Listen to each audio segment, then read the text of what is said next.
మీ ఈ ఈ జనరేషన్ డైరెక్టర్లు డైలాగ్ రైటర్లని తప్పించేస్తున్నారు, స్కిప్ చేస్తున్నారు అనేటువంటి ఒక విమర్శ ఉంది. అంటే అట్లా ఏం లేదు సార్. సార్ నేను చెప్తున్నా కదా,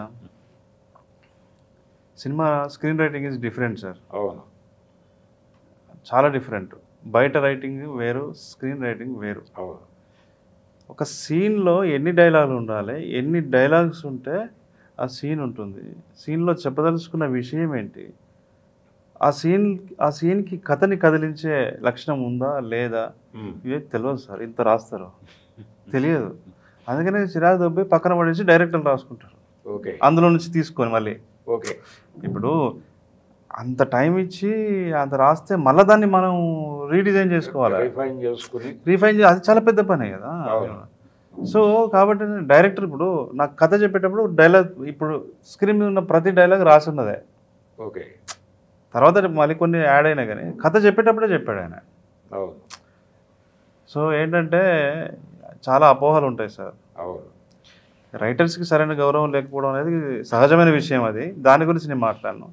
ఐఎమ్ టాకింగ్ అబౌట్ గౌరవం గురించి కాదు, అంటే డైలాగులు కూడా డైరెక్టర్లే రాసుకుంటున్నారు సార్. డైలాగ్స్ డైరెక్టర్స్ ఎందుకు రాసుకుంటున్నారంటే సార్, డైలాగ్ రైటర్స్ ఏం చేస్తారంటే సీరియల్ రాస్తారు. వీళ్ళు సీరియల్ ఇంత ఇంత ఉంటుంది చూస్తారా, అంటే ఒక డైలాగ్కి ఇంకొక డైలాగ్ కనెక్టివిటీ ఇంత ఇంత దూరం పోతారు.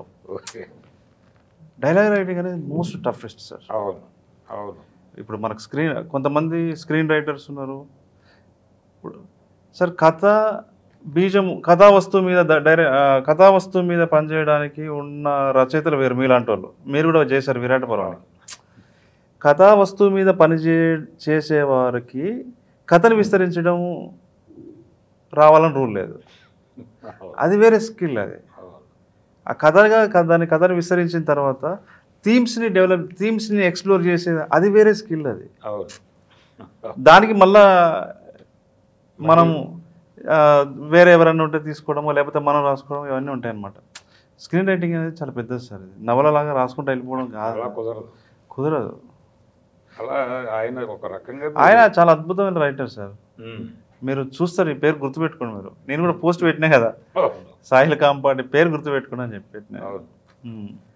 మీకు ఆ ఇన్సిడెంట్ వినగానే అలా రిజిస్టర్ అయిపోయిందా మనసులో?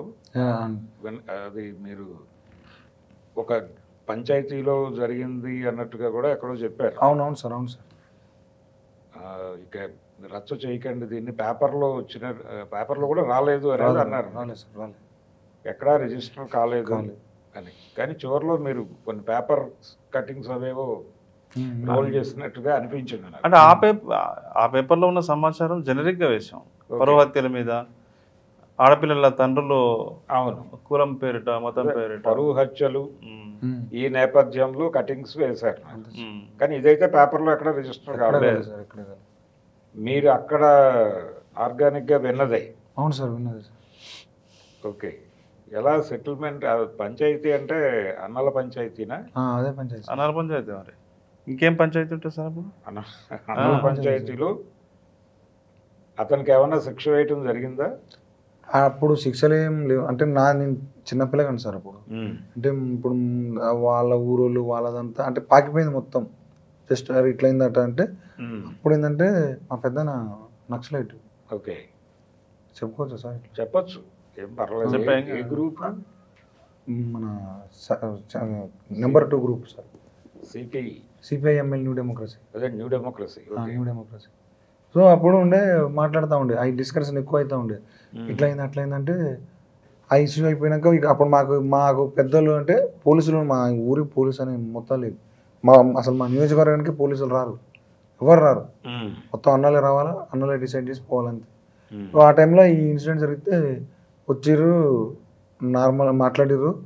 వాళ్ళ ఎవరైతే ఉన్నారో ఆయనకి బాగా కొట్టారు సార్. ఓకే. కొట్టుడే వాళ్ళు. శిక్ష పడింది? పడ్డా సార్. చైతన్య క్యారెక్టర్కి శిక్ష పడింది? Yeah sir. ఓకే. చచ్చిపోయాడు సార్. తర్వాత చనిపోయాడు. చచ్చిపోయాడు. ఓకే. సూసైడ్ చేసుకున్నట్టుంది.